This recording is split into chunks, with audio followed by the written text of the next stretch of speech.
not be coy.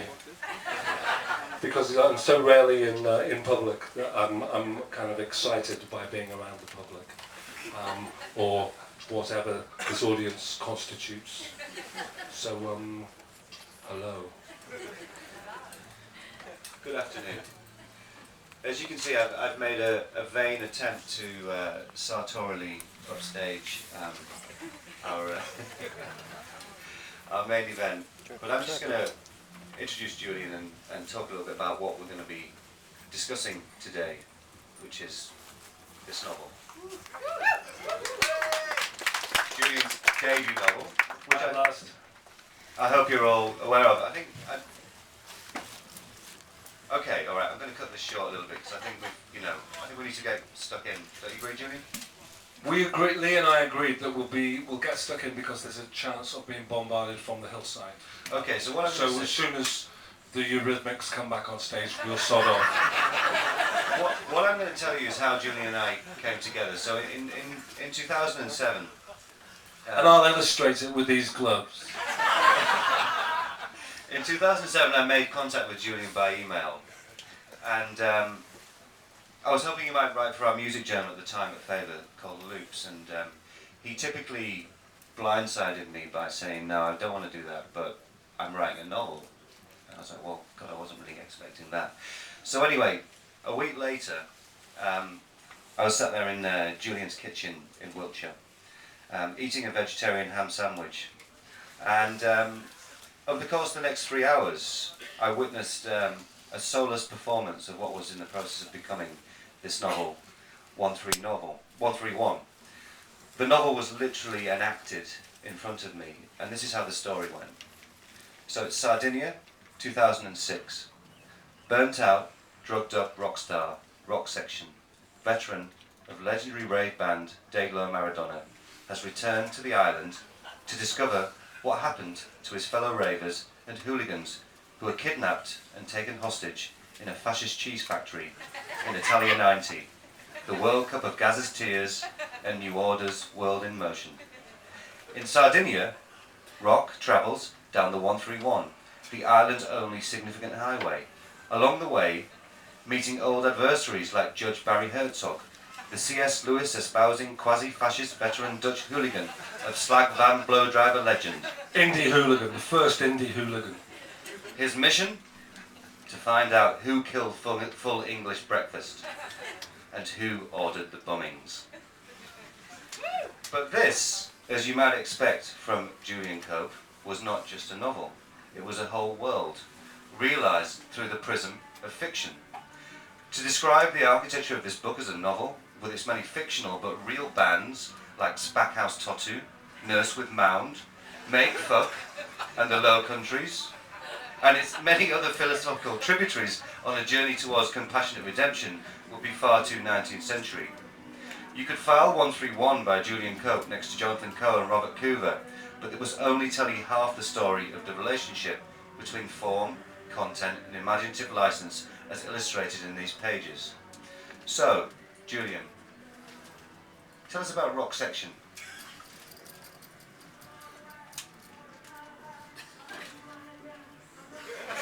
Who is Rock Section? Who is Rock Section? He's Yes. the star of 131. He's the star of 131. Yeah, man. Okay, so where did he come from and what does he do in the book? I don't know. Okay, well tell us about Judge Barry Herzog. I really wanted to have a baddie called Barry. So Barry Herzog is Rock Section's nemesis. This is a hooligan novel.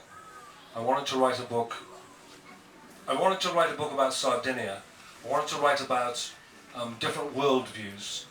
When I wrote my book on ancient Europe, I just found incredible liberties being taken by people, claiming, I even met people in Sardinia who claimed that Sardinia was Atlantis.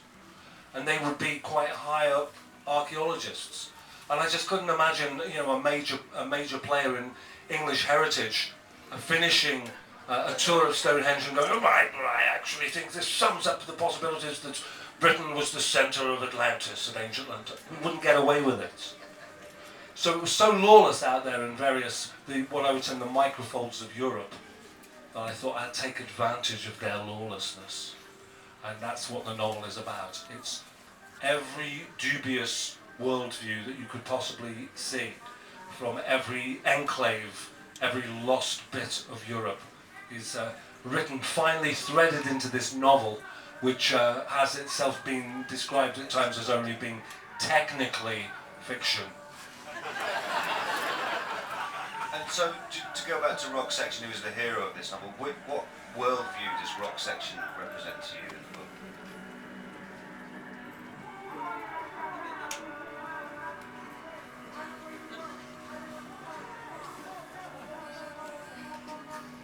Can anybody hear me?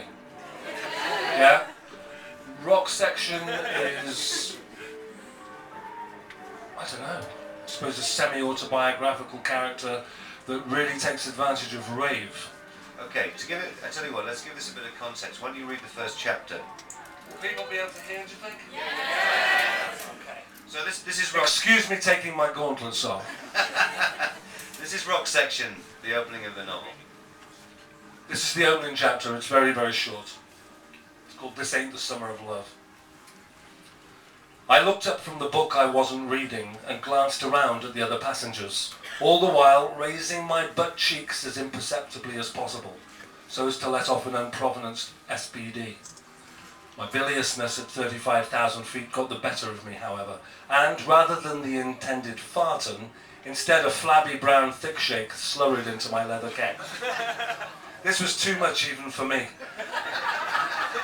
My heart beat so fast Al Jorgensen programmed it, and my stomach's long congealed smorgasbord of illegal, psychiatric and over-the-counter drugs forced me upright, lurching upright, hesitating and lurching upright, then escorted me with great haste to the lavatories at the back of the plane. One woman waited in front of me. All right? I rested against her back and lolled my head into her neck. She let me go in first. I collapsed onto the moulded seat thing and shat long and hard, once again into my leather case. Then my phone rang, probably Mick, and I fell asleep. When I woke up, my phone was ringing again, and people were pounding on the door and shouting. I soon realised they couldn't get in, however hard they beat, so I slid down onto my haunches in that tiny gap between the toilet seat and the door and fell asleep again. My blood circulation terminated at the knees, my head pulsing like a cranium-sized bell end, unable to orgasm. The next time I woke up was when rave-orange, tack-suited Sardinian airport engineers prized the door off the lavatory, and I fell forward into a brief consciousness as I smacked against the wall opposite. My phone rang, and I rose out of my body. I stared down judgmentally at my bleeding, sticky face. A stewardess screamed, but nobody caught me, or even dared approach my stinking protocorpse. Instead, the engineers cordoned off the area and let me come to gradually in my own brown trousers round the ankles humiliation, as embarrassed African ladies hoovered the aisles and disposed of jet-set rubbish. My phone rang again, Mick for certain. Eventually, I staggered, shuffled, crawled, seeped, inched back to the Eurobox restricted square feet and did my best to clean myself up. Thank you.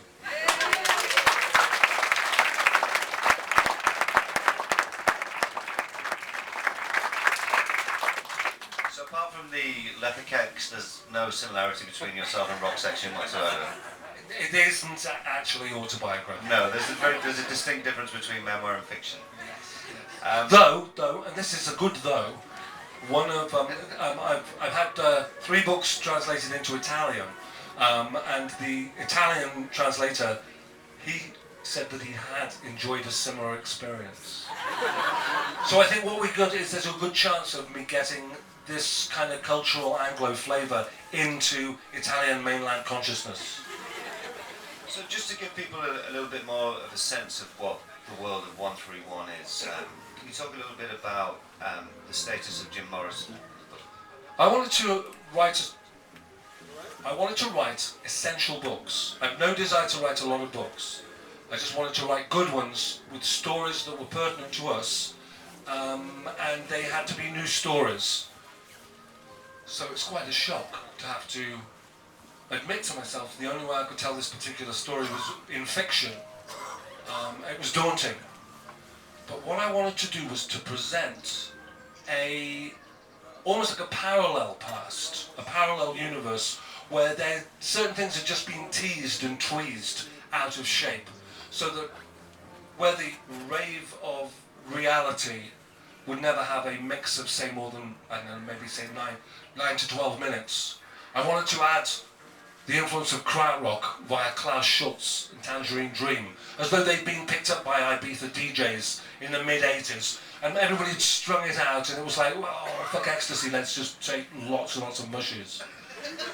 So I'd written Klaus Schulze in. You will see posters of him looking gorgeous on rave walls in 131. Somebody like Jim Morrison didn't die. They survived, and they've actually gone on to a fairly healthy career as an epic poet. Just slight changes that would allow me to tell the story and prosecute my mission with more extreme vigour than reality allowed. So this is a novel in which Jim Morrison is alive and is a major poet in the 21st century, but Van Morrison is dead. There always has to be a cosmic There's always a cosmic price to be paid. There's a price to be paid. What happens is, I don't think this is a spoiler, but what happens is Jim Morrison was a big Van Morrison fan, yeah? The Doors used to do Them. Great version of Van Morrison's Them. But of course Jim, being American, he's kind of credulous as hell, right? And he's an Anglophile, and he starts hanging around with this English witch called Patricia Keneally. And of course he comes over and he's staying at stately homes, he's welcomed everywhere he goes. And one night, after a seance, Patricia Keneally explains to him, hey, did you know that anagrams are a sacred thing? We've all got a sacred anagram. I could throw your anagram. And Jim's like, you could throw my anagram? That's just amazing. Throw my anagram. And she throws his anagram. And his sacred anagram, Jim Morrison, is Mr. Mojo Rising. And he's like, holy shit, that's incredible. So he goes through all his friends and gets her to throw a sacred anagram for each of his friends. And as the dawn comes up, there's only one, his hero Van Morrison, that they haven't yet thrown. Patricia Keneally throws the final anagram before the sun comes up. And Van Morrison, his sacred anagram is Mr. Avo Snoring. Holy shit, says Jim, and he goes back and he explains. He goes, yeah, I couldn't believe it when I was in England. I discovered that the two of us are reincarnations of Irish drinking poets. I'm Mr. Mojo Rising, you're Mr. Avo Snoring. Van's really not impressed at all, because he's already knows that he's a proper incarnation of an Irish drinking poet. He doesn't need vindication. But what he does take seriously is his new name, Mr. Avo Snoring. He's having a problem writing songs. His old manager, Bert Burns, is preventing him from recording for anybody, and he sees this name, Mr. Avo Snoring, as an invitation to the big sleep. And within 18 months he's dead. That's when Jim Morrison comes into his own. And that's what you should know about 131. It's a time-shifting novel, but it's full of rich new moments. It's a time-shifting Gnostic hooligan road novel, and it's worth I suppose mentioning that. It's not a football novel; it's a hooligan novel. But the heroes of this novel are hooligans, but famous hooligans. They're famous hooligans, but they're kind of what you've described to me before as educated barbarians. Yeah. Yeah. Yeah. So the other aspect to the book is that you've created a whole world, a whole soundtrack, which people here can find online, 131.com, I think. 131doorway.com. Yeah. Where you can find all these bands, a dozen or more fictional but real bands that Julian has recorded under that are available at this place. Can you talk a little bit about the bands who are all... In order to write a novel, I had to believe in the characters. In order to believe in the characters at all, I had to know, not just what singles they were said to have recorded, but their difficult second albums. Being cuckolded by the tour manager with their missus, without knowing, those kind of things. Luckily, you know, I'd had Dave Balfe in my band, so that was partly there. I was on the way. But, you know, I had to really, really live it to believe it. And so that's what the fallout is. Nurse with Mound have several releases available. Spackhouse Tattoo? Spackhouse Tattoo are Sardinia. These are Sardinian fundamentalists from the south who won't go north of Nuoro, the kind of the Birmingham of Sardinia. And Neon Sardinia, because I believe there's Neon a release out at the moment. Neon Sardinia. They are playboys who drive Lamborghinis and go out with Scandinavian girlfriends, and they get kidnapped for their pains. And Vesuvio? Vesuvio. Oh yeah, look out for the Vesuvio album, which is myself, Holy McGrail, and Stephen O'Malley from Sun. It's a kind of a proto-metal wipeout. See, this thing is real in a way that no other novel is, really.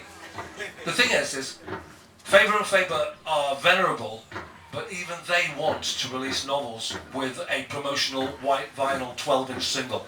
Which is And available. I'm the man.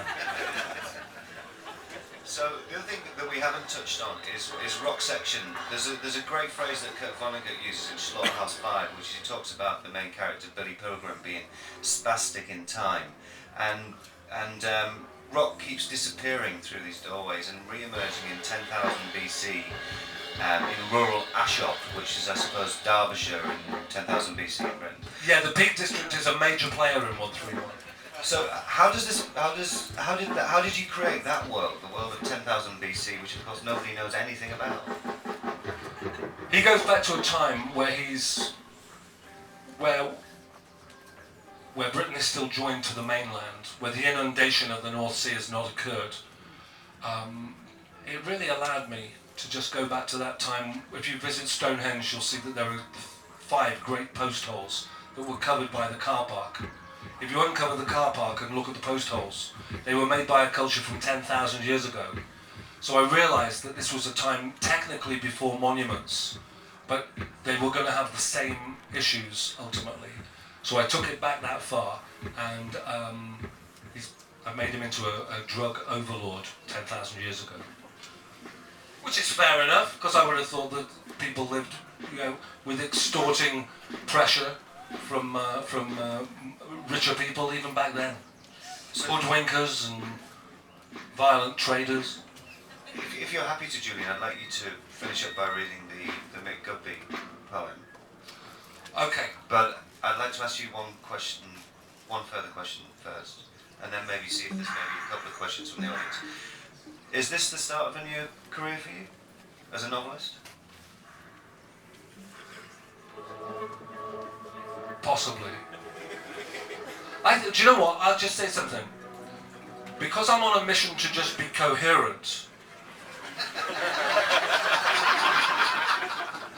I will actually use but it's by any means necessary, I will impart my message. So as I said, you know, if it has to be done with gauntlet glove puppets, I'll do the story of the Black Prince, you know.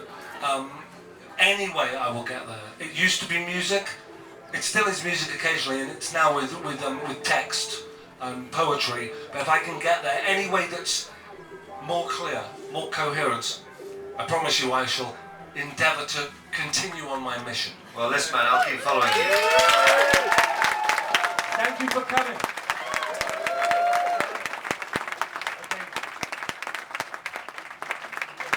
Julie, if you want to just find the poem here, I just want to say one thing, because one of the things I was going to ask you was, do you care what the literary establishment thinks of this novel? Well, this is what the literary establishment thinks of this novel, because Toby Litt in The Guardian last week said, "Everything about it may scream bonkers, and you're about to return to sender one of the most brilliant, serious, funny, life-crammed novels any reader is likely to lay their mitts on.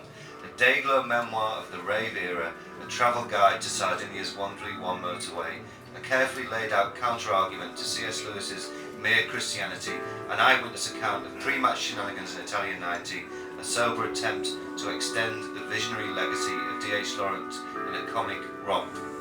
Mr. Julian Cope. Alright! Now I can hear the onset of possibly excruciatingly bland electric piano.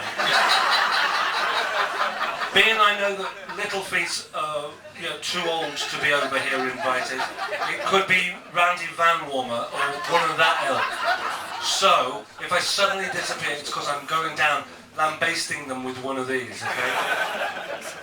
Until that time, ladies and gentlemen, I'm going to read you the rave poet, the poet ruffian, who's best friends with Rock Section, is Mick Goodby. A man of no fixed particular northern address. I describe his accent as being pan-maniple. He's an army brat, RAF Wayne Fleet, RAF Burton Wood. So he's always trying to fit in. Okay, when he's in the North Midlands, he's Mick Goodby. No, when he's in the North, he's Mick Goodby. He writes a poem to be singing to sort of intone to his fellow Liverpool supporters, and it accidentally becomes a hit because the rave era was full of accidents. He is not interested in drinking alcohol. He only drinks fizzy drinks, and that's why when he goes to Paris with Liverpool to play a third division club, they run out of soft drinks, and so he has to nick a drink from a passing tourist, gets nabbed by the gendarmerie, and his most famous poem comes out of this. The poem is called Last Tango in Paris. This is his poem, and this is his floating pan-maniple accent. Before we start, he's joined at the end by his mates, who were surreptitiously placed strategically around the bar to join in and ask questions as though they were not a part of it. That I will put my hand up like that when they appear. You might need to gather around a bit closer, by the way, if this so-called music continues. Sugary drinks across the ages, tales of pick-me-ups by sages, caffeinated to the max, delivering drinks down ancient tracks. The King of Vienna needs some sugar, you're heading east, you lucky bugger. Red Bull comes in cans, I know, I followed its career since I chanced upon its Austrian debut. It was 1987 and our youth team played East Tyrol, where the fighting hordes are few. So we loaded up with Cola Max, we loaded up with sickly snacks, got overloaded on the aeroplane, then descended as one sugary mass. We crossed the tarmac, reached the grass, then retched collectively. Oh, let's start again. Sugary drinks across the ages, tales of pick-me-ups by sages, caffeinated to the max, delivering drinks down ancient tracks. The King of France, he needs some sugar. You're heading south, you lucky bugger. Red Star, Paris, green and white, a year or so ago. Your soft drinks were all gone long before half-time. So I had to mug a tourist fairly near the Eiffel Tower. Half a tango is no crime. Your Honour, it was lack of fizz. Your Honour, Cope won't do the biz. And your baggage handlers, when they crack the fizz I packed. If you run a Euro football club, we Anglos don't all need the pub. White sugar, it's a fact. The school choir version comes in, the Matchstick Man Cats and Dogs version. This is the hit. Mick collects the kind of drinks that keep you up all night. All you kiddies, too much pop will make you sick. Unto every son and daughter, give them juice and give them water. Then there's all the more for Mick. Then his mates pipe up, strategically placed like Bono used to do. Was it the first Vimto in Carrick? No, it was the last tango in Paris. Was it the final Britvic in Bury? No, it was the last tango in Paris. It was not the penultimate Coke in Berlin, quaffed down with a bongload of cherries. Indeed, it will go down in history as the last tango in Paris. Was it the final R. Whites in Westminster? No, it was the last tango in Paris. It was not the penultimate Tizer in Hull, it was the last tango in Paris. Was it the ultimate Fanta in Nazi Germany, the last Dr. Pepper on Broadway, the last Kia-Ora to escape from Andorra? Just take this Ribena and go away. Was it the last Dandelion and Bardock in the Quantox? No, I won't speak of it longer. The only contender was my mum's cola, that's only because it was stronger. Was it the second to last Iron Blue in the Shetlands, or the final Corona on Skye? Well, me, I can't answer, all clammy and sweaty. Just give me one quick or I'll die. Thank you.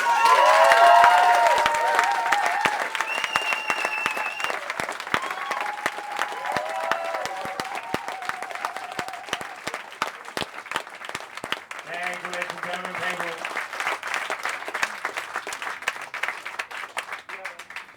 Okay, we got One more thing, I just want to make the points, because we're not talking about my career after 131, but of course I'm thinking about it. And I just wanted you to know that I have started writing a series of drinking songs. My songs are mainly about enlightenment, but I thought it was time to just, have a little break from that. I was reminded by the DJ and producer, Andrew Weatherall, that I'd once made a comment about Pete Wiley's Heart as Big as Liverpool, and so I finished the comment. I finished my song. It's a drinking song, and it's called Liver Big as Hartlepool. You will be hearing it, and it's damned catchy. I guess we've got time for maybe 3 questions. If you want to, okay, there's a question here. If Stonehenge is a round table, and they've dug up the Knights of the Round Table, and they've taken it to Sheffield University, what the hell are we going to do about it? Because I can tell you this, Wiltshire always want them back. Did everybody hear that? I'll try and remember it. Okay, well done, Julian. Right, Stonehenge is a round table, and they've dug up the Knights of the Round Table, and they've got them in the university at Sheffield. The Wiltshire boys are on the march about it. Not happy. We want them back, and we want some support to have a decision on what's going to happen to them. Yeah, man, or we'll be there from Wessex, taking them from, I would imagine, what, North Mercia would they be? I don't know. I think that Wiltshire's Camelot, Silbury Hill, Marlborough Mound, and Marden are all castles and defences of Wessex.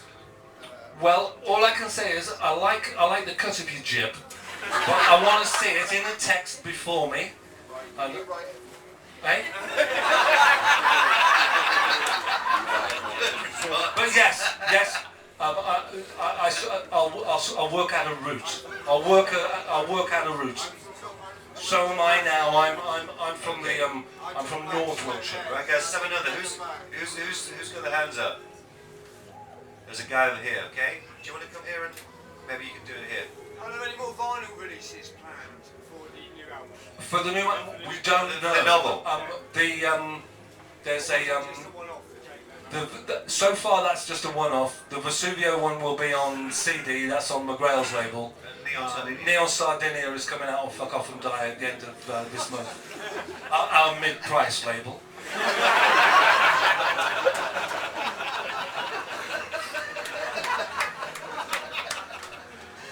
Okay, look, one more. Come on. Oh, right.